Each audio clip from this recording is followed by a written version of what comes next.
Faith Jordan stood at the defense table, hands folded, and spoke 6 quiet words. "Your Honor, I brought the footage." "Officer," laughter, Wade Hollister laughed out loud.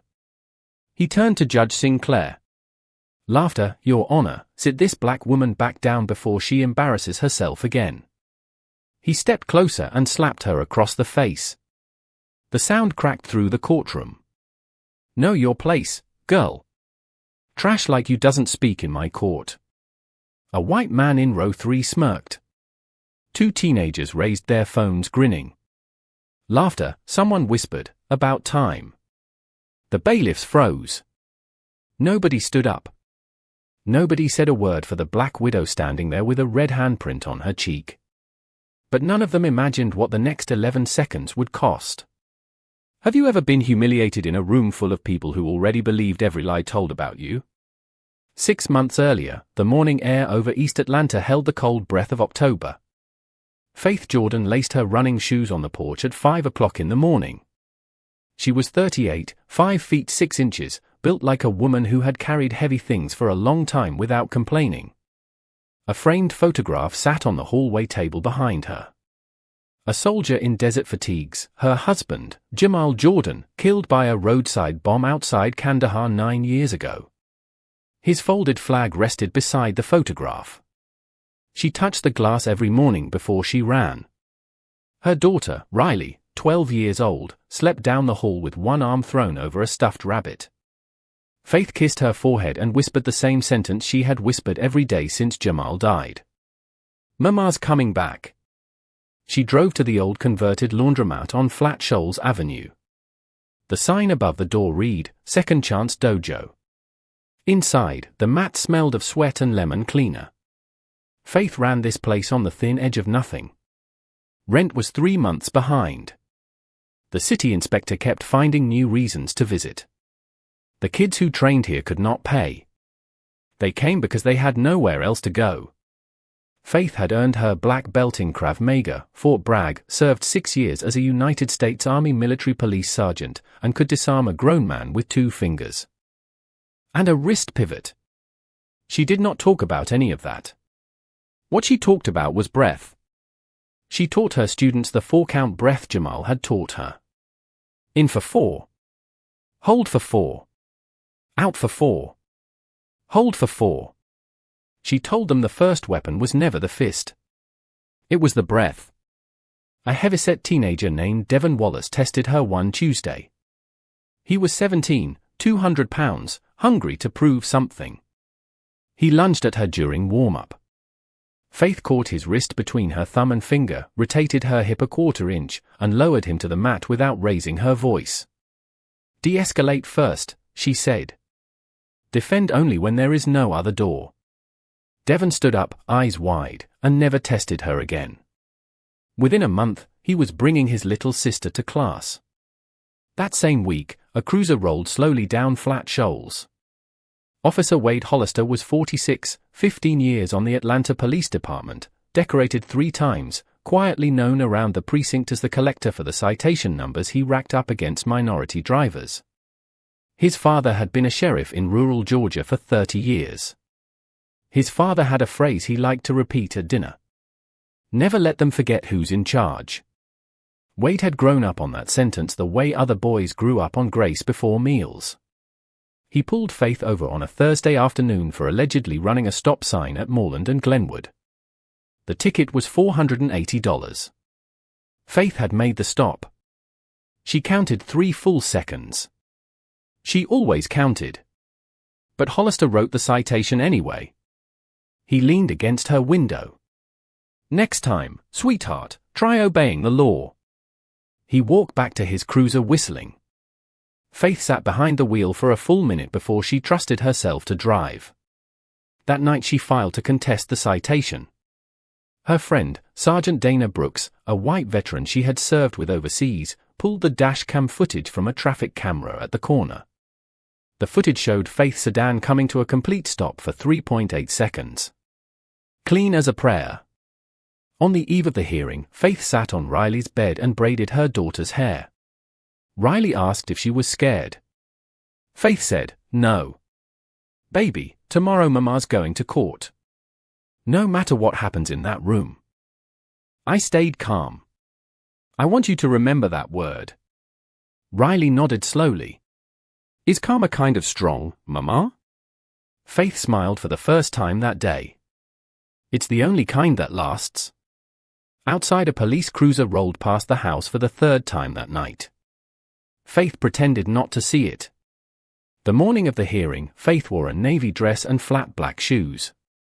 She carried a manila folder with the dash cam footage, a printed transcript, and 3 photographs of she arrived 40 minutes early.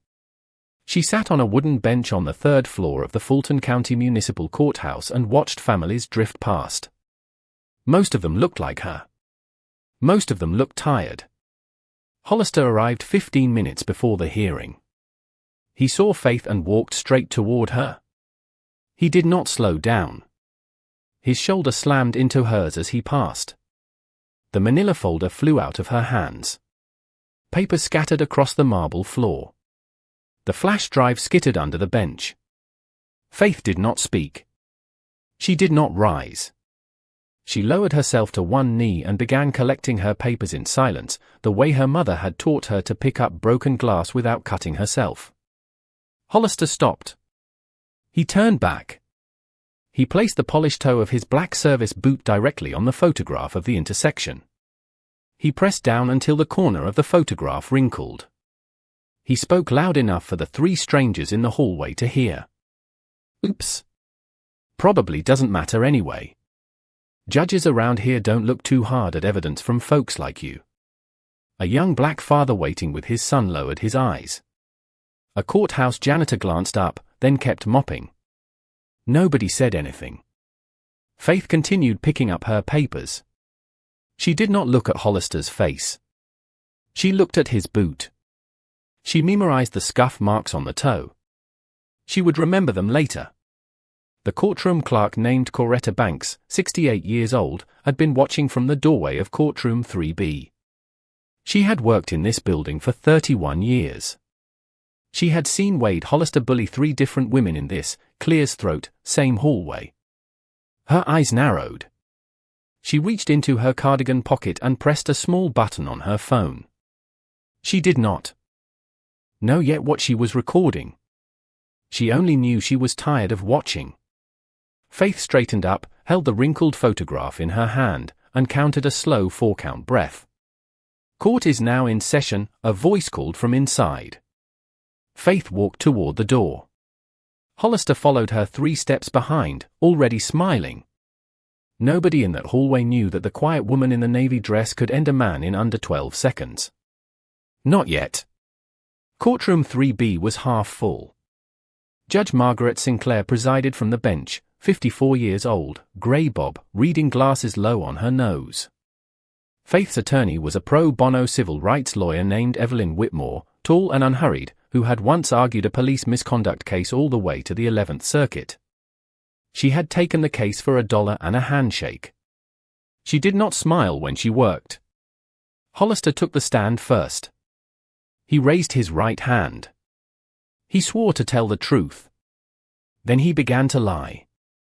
Inside his head, the story ran clean. I have done this dance 1,000 times, Hollister thought. Evidence never beats a badge in this county.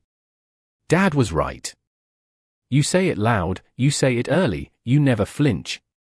Juries want to believe the uniform. Judges want to go home. He testified that Faith had blown through the stop sign at approximately 22 miles per hour.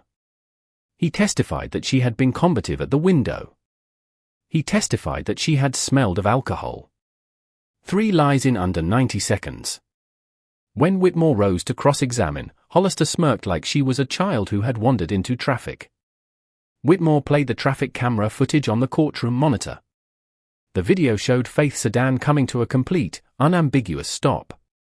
The timer ticked 3.8 seconds.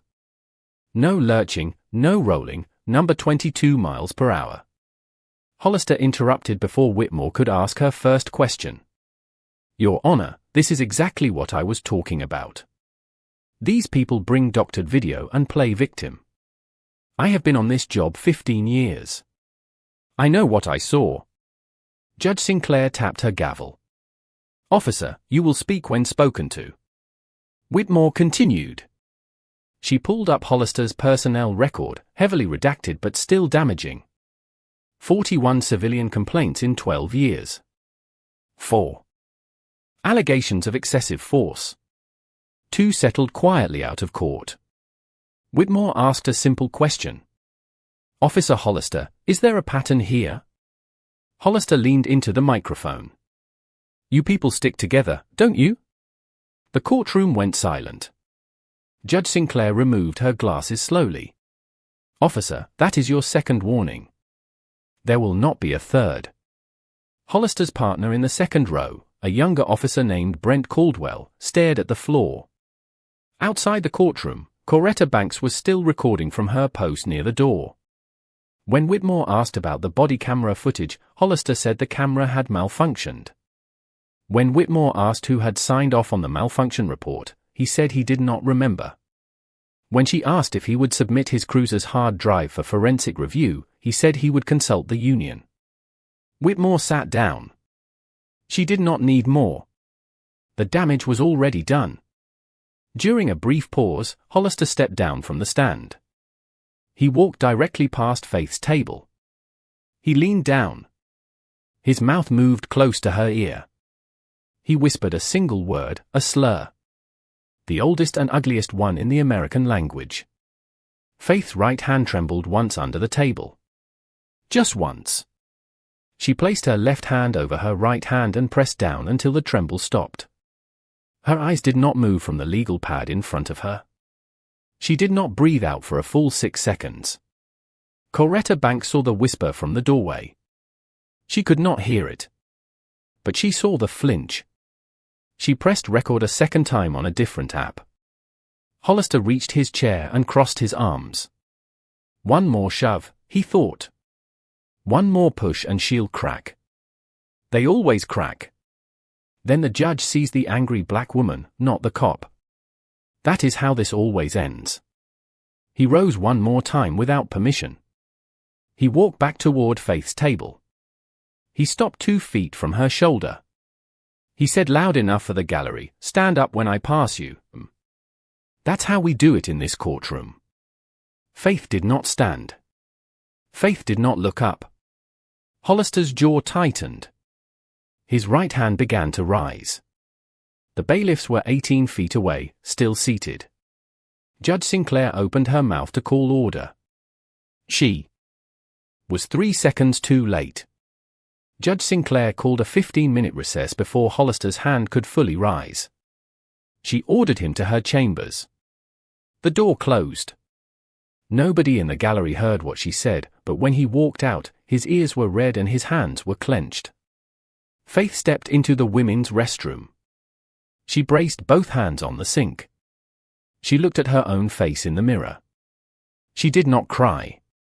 She had stopped crying on the day the army chaplain came to her front door with Jamal's folded flag, and she had not started again since. Her phone buzzed. A text from Sergeant Dana Brooks. FOIA hit. 41 complaints. For excessive force. 2 sealed settlements. Somebody is burying this man's file on purpose. A second text. Faith. Whatever happens, don't give him what he wants. He wants you angry. Angry is how they end careers like yours. Faith washed her hands. She dried them on a paper towel. She folded the paper towel in half, then in half again, then in half a third time, the way Jamal had folded his socks. It brought her breath back. When she stepped back into the hallway, Coretta Banks was waiting. The old clerk pressed a folded piece of paper into Faith's palm and kept walking. Faith opened it around the corner. The note had 4 sentences in careful cursive. He did the same to my nephew in 2019. My nephew is in a wheelchair now. I have been waiting 11 years for someone to stand up to Wade Hollister. I will testify. Find me after. Faith folded the note and put it in her jacket pocket. Evelyn Whitmore found her at the drinking fountain. Clear's throat, "You doing okay?" "I'm doing quiet, Faith said. Whitmore nodded. Quiet is our best move. I am going to subpoena the body cam server logs as soon as we're back in session. He said malfunction. The logs will say something else. Across the hallway, Hollister was talking in a low voice to his partner, Brent Caldwell. His voice carried just enough. She needs a reminder of her place. Watch. Faith turned back to the fountain. She drank slowly. She counted to 4. Then to 4 again. She was ready. Court reconvened at 10:46. Evelyn Whitmore called Coretta Banks to the witness stand. Hollister's face shifted when he heard the name. He had seen her in the hallway outside courtroom 3B for years and never once looked at her long enough to learn her name. Now, she was walking toward the stand in a pale lavender cardigan and she was going to remember every one of his. Coretta testified in a voice that did not shake. She had dates. She had names. She had her nephew's medical records. She had watched Wade Hollister humiliate Faith Jordan in the hallway an hour ago and she had recorded the end of it. The video played on the courtroom monitor. The boot on the photograph. The sentence about folks like you. The press of the heel. Hollister's knuckles went white on the defense table. His jaw ticked once every 3 seconds. Faith watched him in her peripheral vision and recognized the signs. Jamal had taught her to read body language in a combat zone. A man about to lose control moves his jaw before he moves his hands. Whitmore rested. Judge Sinclair asked Faith if she wished to make a final statement. Faith rose. Her hand stayed folded. Your Honor, I pulled over within 4 seconds of the officer's lights. I kept my hands on the wheel the entire stop. I was polite. I have the dash cam. I have the traffic camera. I have Ms. Clear's throat, Banks. I am asking this court for one thing. The truth. Nothing more. She sat down. Hollister stood up. He did not ask permission. He stepped away from the defense table, crossed the carpeted well of the courtroom in 3 long strides, and stopped directly in front of Faith. The nearest bailiff, a man named Thomas Hendricks with 12 years on the job, glanced at Judge Sinclair for a cue. The second bailiff, a rookie named Carl Morrison stationed at the back doors, was shifting his weight onto his back heel.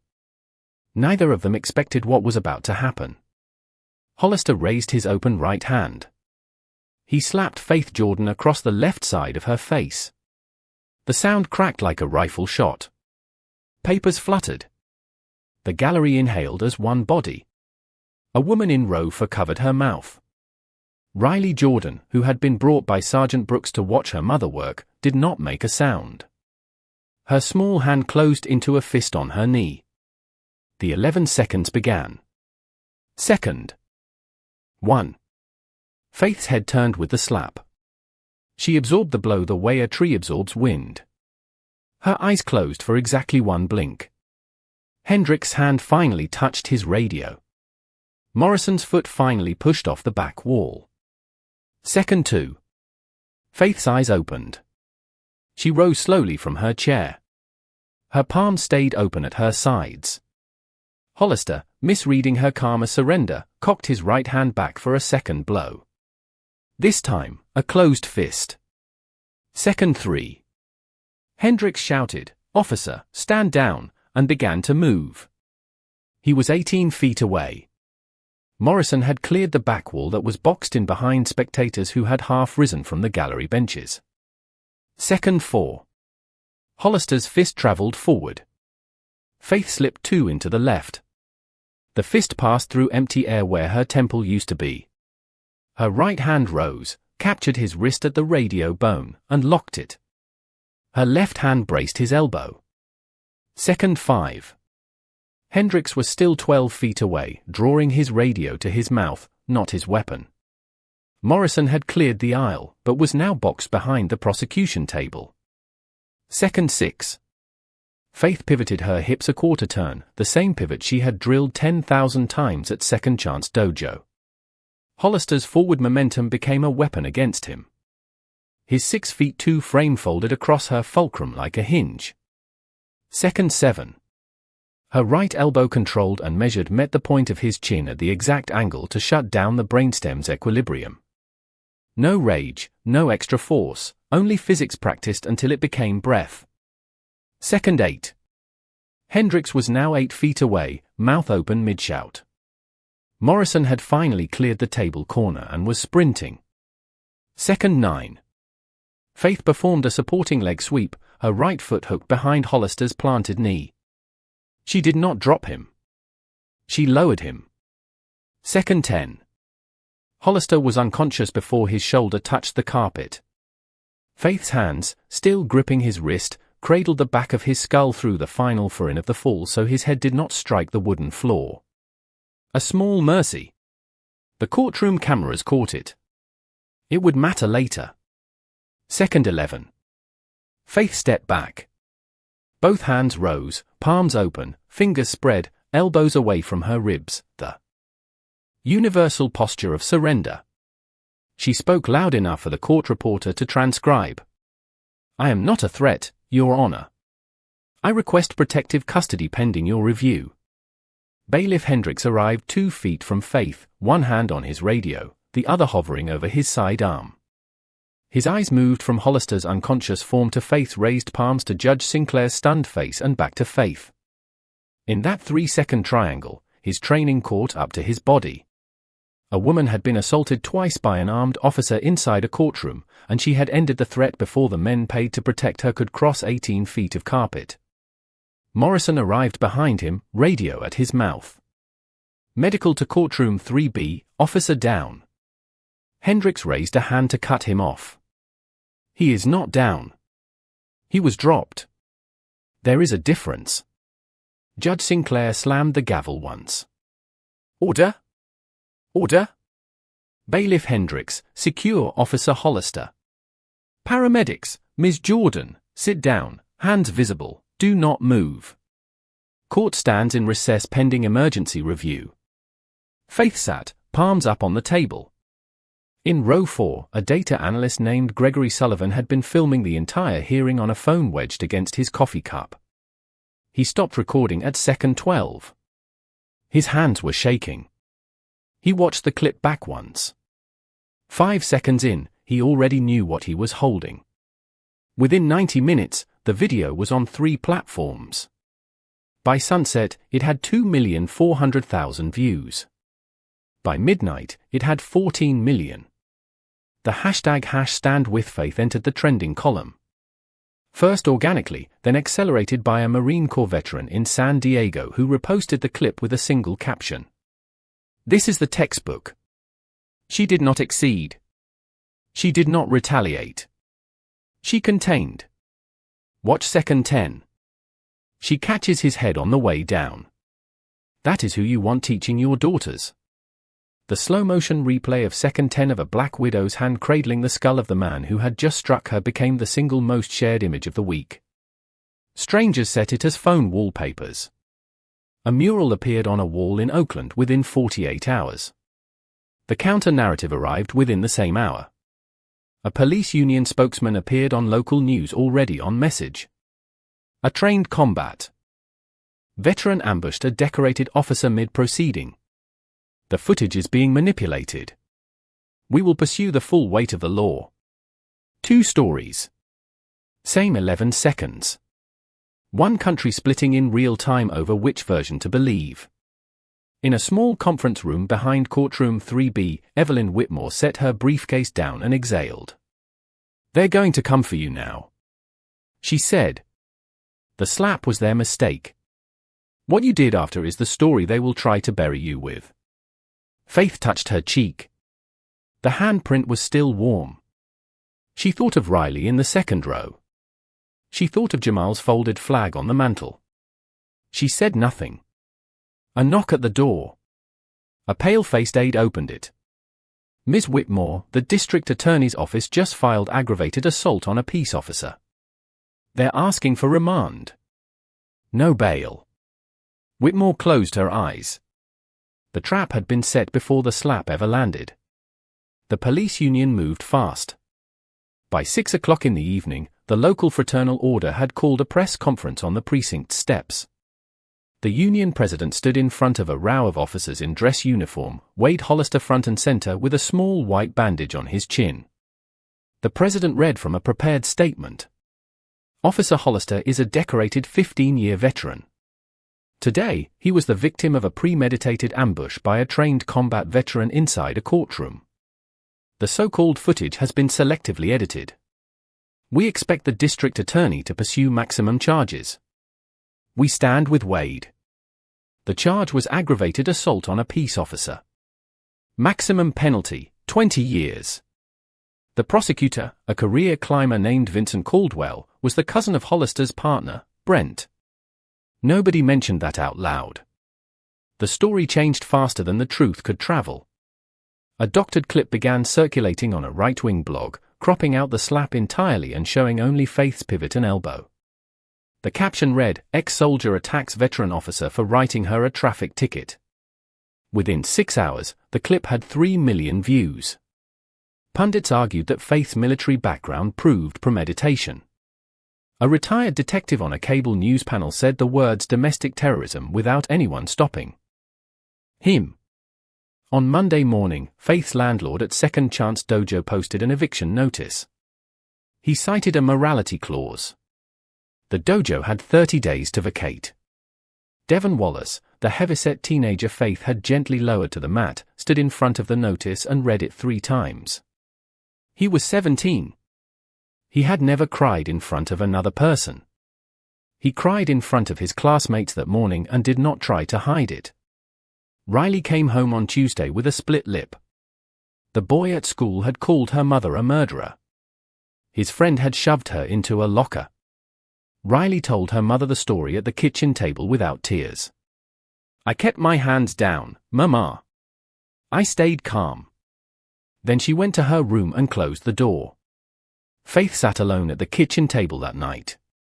In front of her on the placemat was Jamal's folded flag.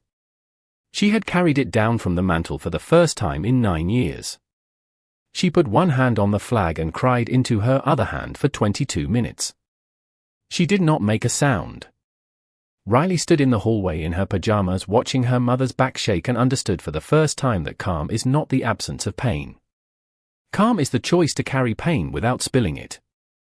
Riley walked quietly to the table, climbed into her mother's lap, and whispered 4 words into her shoulder. "Daddy would be proud." Faith nodded once. She wiped her face. She did not explain. Narrator reflection. I chose to tell this part of Faith's story because the world never talks about the night between the victory and the verdict. That kitchen table, that folded flag, that 12-year-old girl climbing into her mother's lap. That is where real courage lives. Not in the 11 seconds everybody watches. In the 22 minutes nobody films. On Wednesday, Sergeant Dana Brooks launched a legal defense fund. The goal was $100,000. The fund hit that number in 14 hours. By Friday, it had crossed 800,000.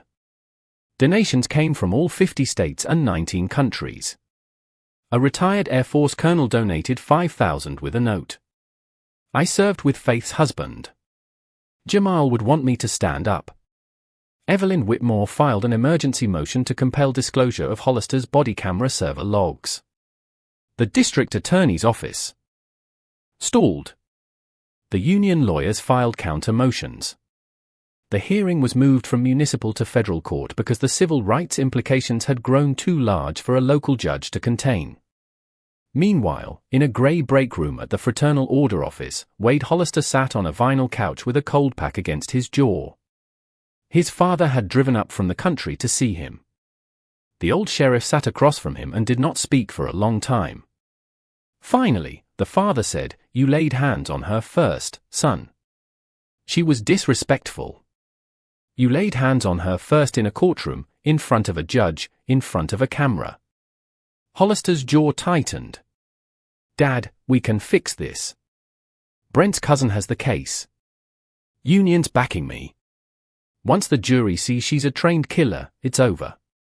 The old man stared at his son for a long time. I raised you better than that, he said. He stood up. He put his hat on. He walked out of the break room and did not come back. Hollis, he did not yet know that Coretta Banks had been keeping a private log for 11 years. He did not yet know that there was a second body camera worn by a rookie officer riding along with him the afternoon he pulled Faith over. And that rookie had not been told to delete the footage. He did not yet know that Diane Caldwell, his former partner from 4 years ago who had resigned and retrained as a civilian crisis counselor, had spent those 4 years quietly documenting the pattern of misconduct she had witnessed during their 2 years riding together. She had kept her notes in a black 3-ring binder in her mother's basement in Marietta. The binder had 128 pages. Diane Caldwell watched the courtroom video on Wednesday evening with her mother. She watched it 3 times. On the third viewing, she said out loud to nobody in particular, "It is time." She drove to Evelyn Whitmore's office on Thursday morning at 9 o'clock sharp. She carried the black binder under her arm. Rewatch moment. The week between the slap and the federal hearing, #Stand with Faith, crossed 40 million uses across platforms. Faith did not do interviews. She kept taking Riley to school. She kept training the kids at Second Chance Dojo even after the eviction notice. She did not say a single public word. Her silence became its own kind of answer. On Friday night, Vincent Caldwell held a strategy session with 3 senior prosecutors and 2 union attorneys. We crack her on the stand. We ask about combat. We ask about killing. We make her say out loud that she has taken human life. Juries cannot unhear that. Nobody in that room knew about the binder. The federal hearing was set for the following Tuesday. The federal courthouse in downtown Atlanta was a different building than the municipal court. Higher ceilings, colder marble. Judge Harold Whitaker presided, 61 years old, a former Marine lieutenant colonel who had served 2 tours in Iraq before going to law school. He did not tolerate theater in his courtroom. The union's lawyers did not yet understand that. The gallery was full. Riley sat in the 3rd row between Sergeant Dana Brooks and Coretta Banks, holding each of their hands. Faith wore the same navy dress. Evelyn Whitmore wore black. Vincent Caldwell gave his opening statement first. He walked the jury through Faith's military record in careful, clinical language. MP Sergeant, 6 years active duty, 2 deployments, hand-to-hand combat certifications, Krav Maga black belt. He used the word weapon 4 times in 6 minutes, always attached to Faith's body. Her hands are weapons. Her elbows are weapons. Her training is a weapon. He did not mention the slap once. Evelyn Whitmore's opening was 31 words long. Ladies and gentlemen, a United States Army veteran was struck in the face by an armed police officer inside a courtroom. She defended herself. That is the entire case. Thank you. She sat down. Caldwell called Faith to the stand on the second day. She walked to the stand with her hands at her sides. She swore to tell the truth. She sat down. She did not touch the microphone. Caldwell opened with theater. Ms. Jordan, you're clear's throat, trained to kill, correct? Faith met his eyes. I am trained to come home. A juror in the back row wrote that sentence on her notepad. Ms. Jordan, during your time as a military police sergeant, did you take human life? I served in combat. I defended my unit. I do not discuss specific engagements in public. That is a rule I was taught by my husband and by the United States Army. Answer the question. I answered it. Your Honor. Judge Whitaker leaned forward. She answered it, Counselor. Move on. Caldwell shifted. Ms. Jordan, you could have absorbed the slap. You are trained to absorb strikes. Isn't that correct? Yes. You could have stepped back. You could have let the bailiffs handle it. I could have. But you chose to strike. He slapped me once. His fist was cocked for a second strike. I chose to live. Caldwell paused. He had rehearsed the next question for 3 nights. Miss Jordan, clears throat, tell the jury, when you ended Officer Hollister, did it feel good? The courtroom went silent. Faith did not flinch. She waited for full seconds, the length of one of her own counts, and answered, no, sir. It felt like every other time in my life I have had to hurt someone. It felt like work I wish I had never learned how to do. 3 jurors lowered their eyes. Caldwell had no follow-up. He sat down. Evelyn Whitmore called Coretta Banks. Coretta read from her personal log, 11 years of entries, dates, names, incidents she had witnessed from the doorway of courtroom 3B. She did not raise her voice.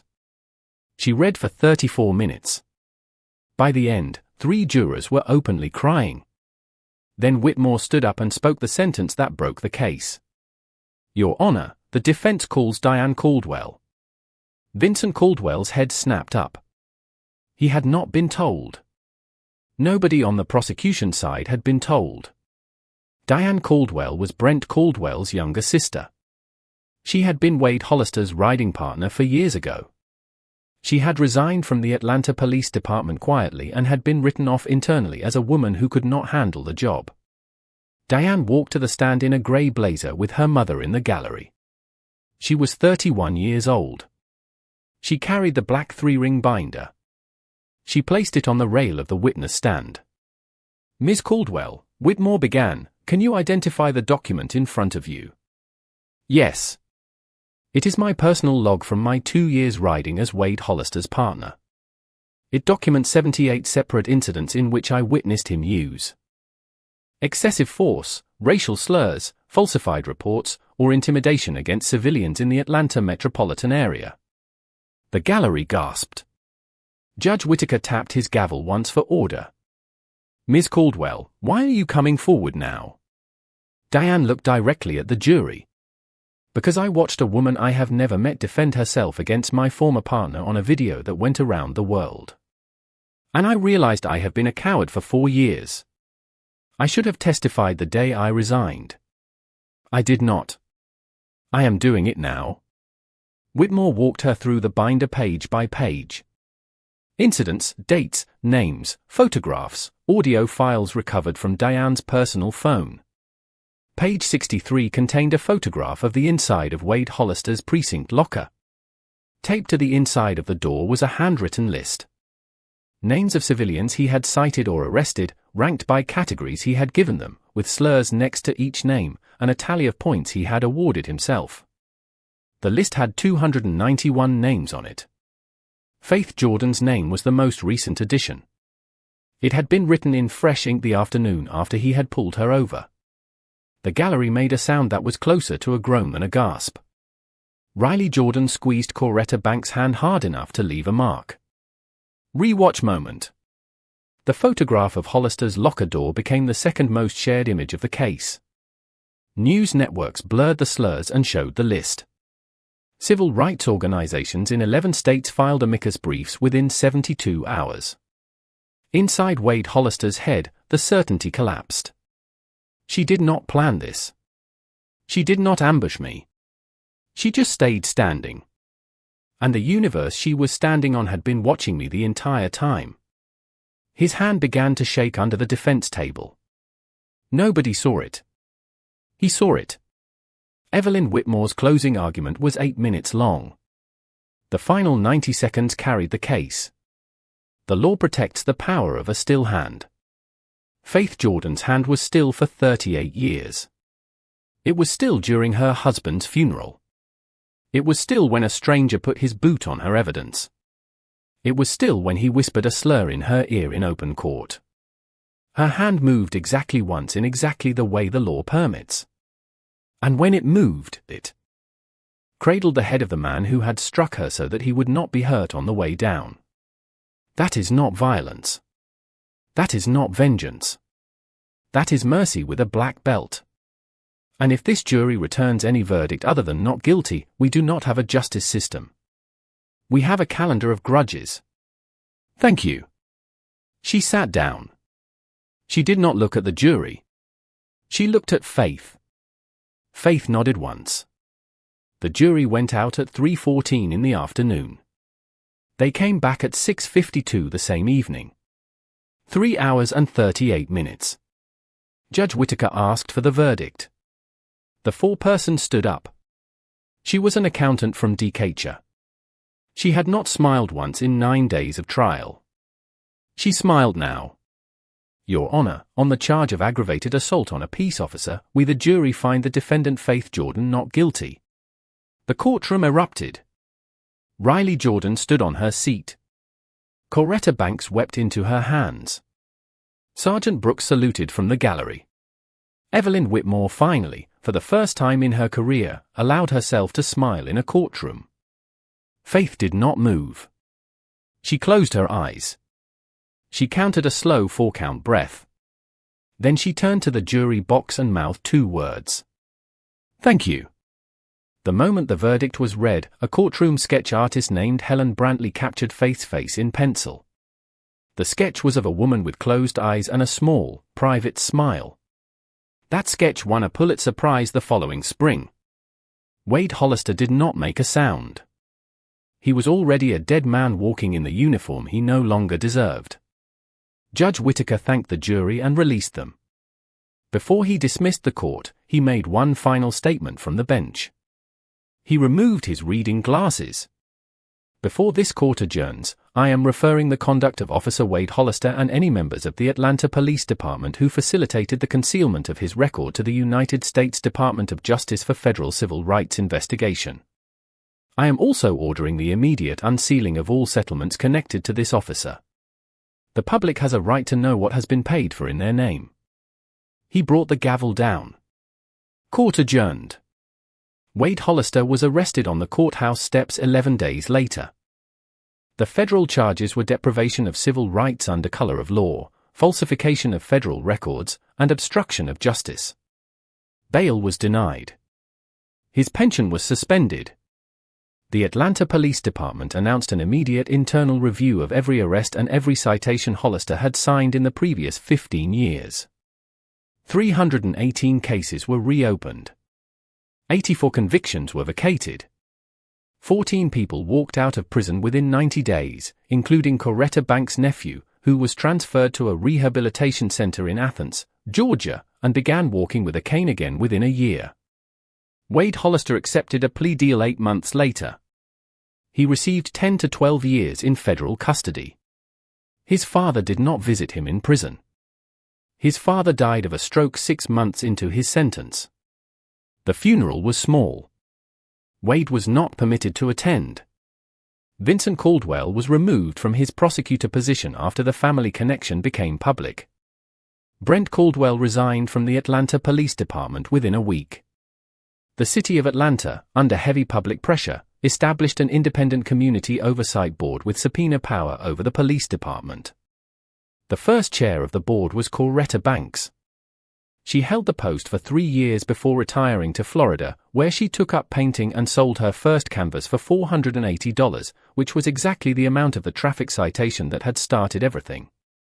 Second Chance Dojo was saved. A coalition of Atlanta businesses purchased the building outright and deeded it to Faith's Foundation. The dojo expanded to 3 additional locations within a year. Within 2 years, there were 22 Second Chance dojos operating in 12 states, each teaching Faith's 4-count breath, each opening every class with the sentence, de-escalate first. Defend only when there is no other door. The Jamal Jordan Community Safety Act passed the Georgia State Legislature 14 months after the verdict. The law required body cameras to be worn and functional for every arrest and every traffic stop with an independent server chain of custody outside the police department. It required the public release of all misconduct settlements. It required that officer with 4 or more complaints be placed on mandatory retraining. The bill passed the state Senate 34-20. Faith was invited to the signing ceremony. She brought Riley. She did not make a speech. When the governor handed her the pen, she said 4 words. "This is Jamal's pen." She slid it into her jacket pocket and walked off the stage. 6 weeks after the verdict, the Army sent a letter. Jamal's old unit had voted unanimously to send Faith a new flag. The flag was hand-embroidered by a veterans collective in San Antonio. Sewn into the hem in white thread on white fabric was a single sentence.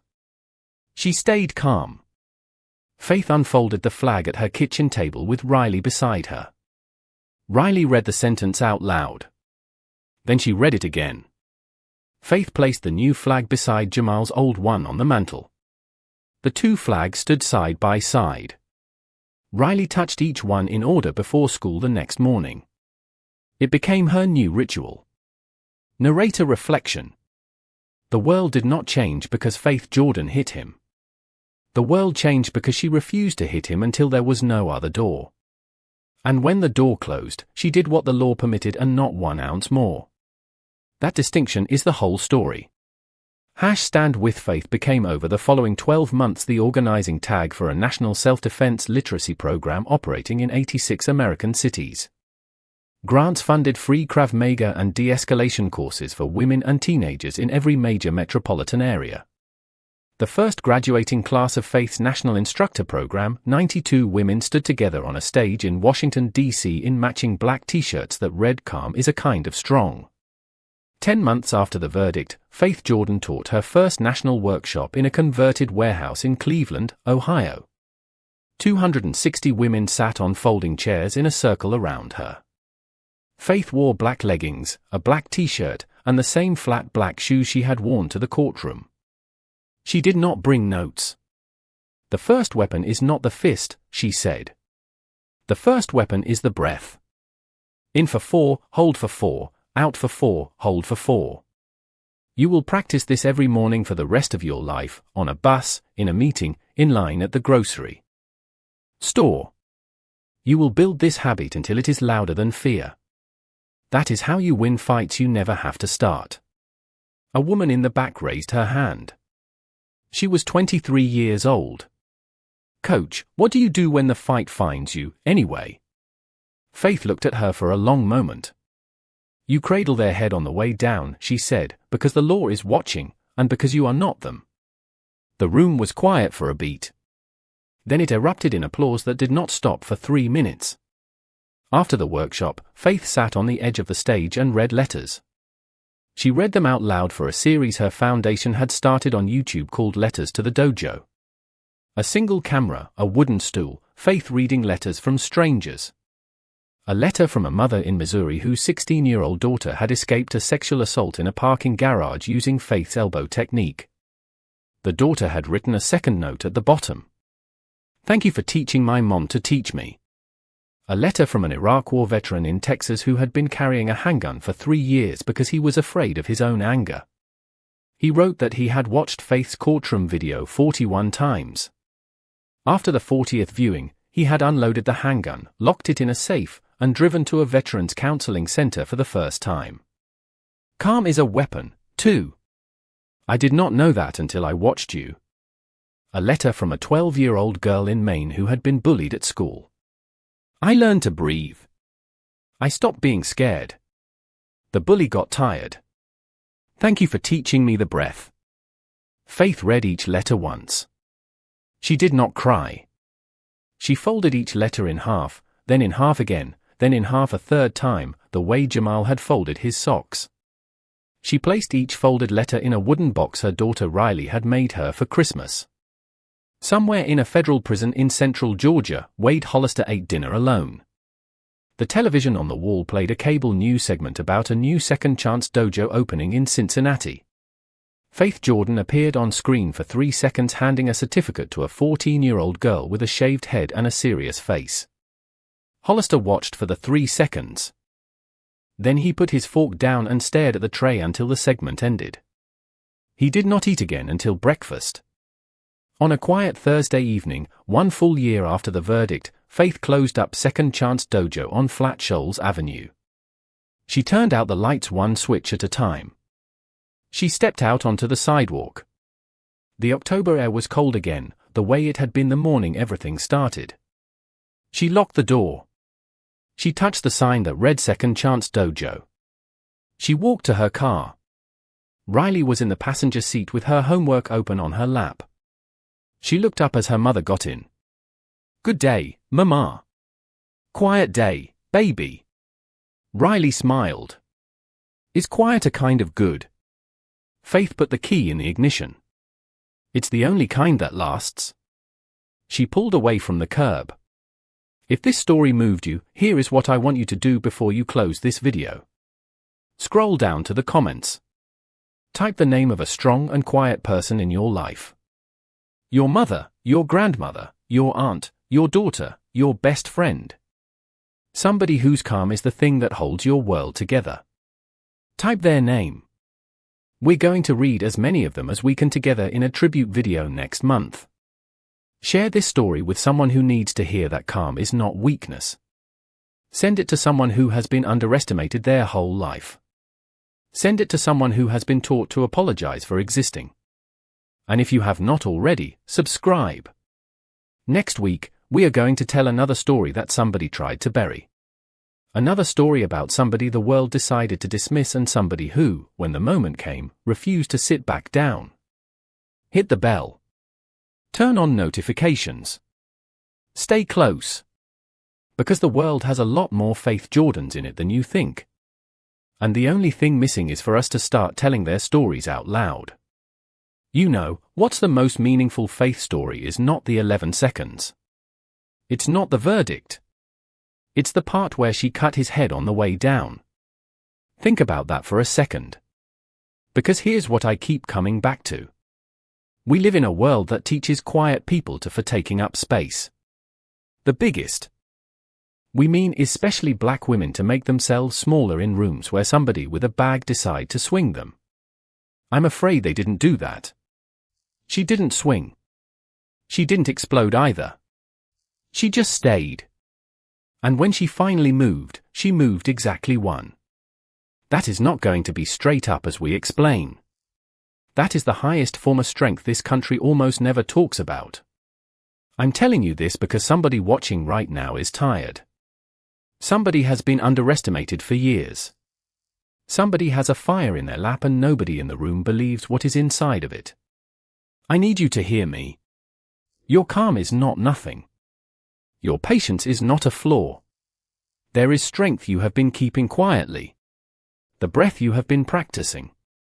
The line you haven't crossed yet. That is the whole case. Hold it. The room you catch up. Do me one favor before you scroll away.